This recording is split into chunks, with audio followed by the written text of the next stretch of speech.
ध्यानेन देवेश मृत्यु प्राप्नोति जीवति।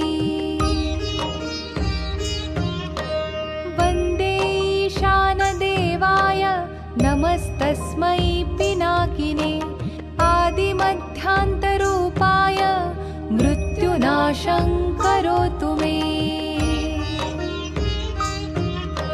नमस्तस्मै भगवते कैलासाचलवासिने नमो ब्रह्मेन्द्ररूपाय मृत्युनाशं करोतु मे।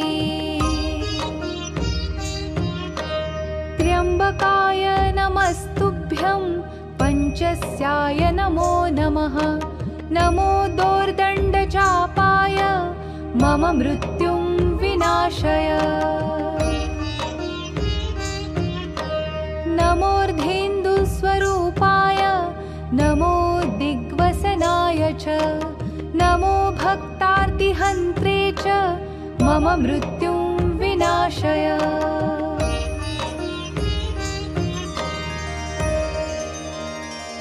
देवं मृत्युविनाशनं भयहरं साम्राज्यमुक्तिप्रदम् नानाभूतगणान्वितं दिवि पदैः देवैः सदा सेवितम्।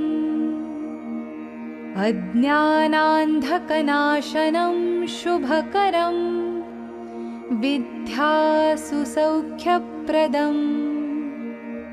सर्वपतिमहेश्वरहरं मृत्युञ्जय भावये।